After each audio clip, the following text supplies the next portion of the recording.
Obviously, extremely happy for our guys. The stretch they've been through, the teams that they played, the places they've been tested and have their feet to the fire. Maybe a little sooner than they were ready for, but I'm extremely proud of how they responded tonight. Not always pretty, but continue to find a way, and that's the one thing I've never had to worry about with this group is their resiliency and their ability to bounce back and come back to practice the next day. And so it's good for us heading into finals to have this type of, obviously win against a very good team, a team that's going to win a lot of games and have a really good year. So, it's for our guys now to some are already taking tests and some of them got them early as tomorrow morning.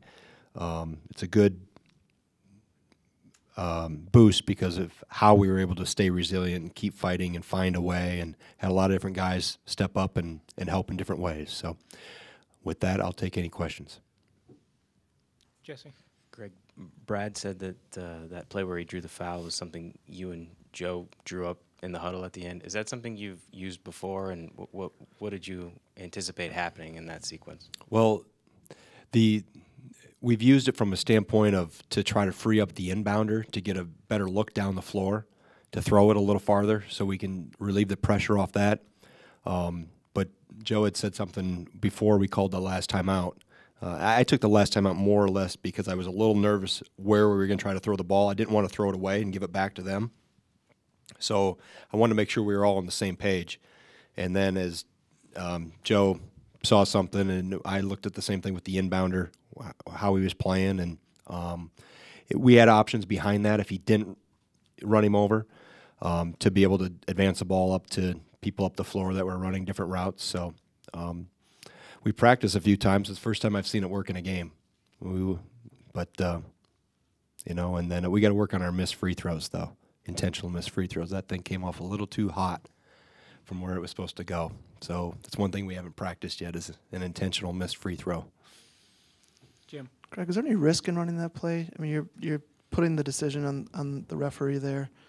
Well, as long as the offense or the screener is set, we're fine. And like I said before, typically we have that in to screen the guy on the ball to be able to throw it if we have to free up and want to throw it a little further, if we can run the baseline.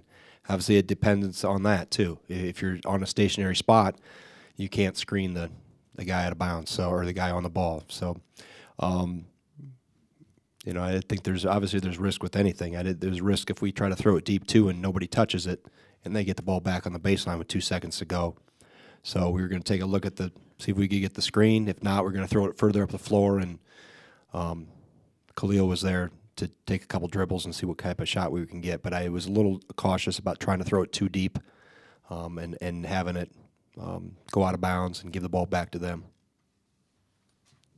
Greg, I know Walt only played a couple minutes tonight, but A, is he all right after that hard foul? And B, what did you think of the way that he played in his I thought he did. He came off once. He hasn't had a ton of defensive reps with us, so he came off once on Bearden, and we gave up a 3 on same side help. He overreacted to dribble penetration a little bit too much, but I thought he was fine, I guess. They checked him out at halftime again, and the trainers and doctors said he was okay to go.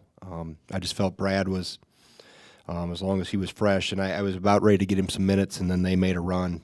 So I wanted to keep Brad in there.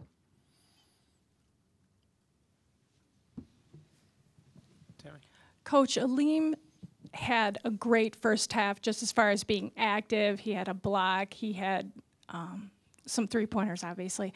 But has his game really gone up a level, especially in this game? This just seemed to be a really great effort from him. Yeah, I thought he was pretty good in the first half. Defensively, he needs to continue to grow and get better. And then as they went small for the last, 7, 8, 9 minutes exactly, when they went to 4 guards and really tried to spread us out and drive it. Obviously, for us, we couldn't use the lineup of bigs that we had normally used, so kind of mix and match. But defensively, he's got to grow. I mean, he's obviously learning on the fly. But offensively, he knows where the basket is, and I like the way everybody was aggressive tonight. It's one thing we talked about is not half-stepping and making sure we're attacking. And I thought he got some good looks. The zone gave him some opportunity, and he took advantage of it too. Jim. It looks different if the shots go in.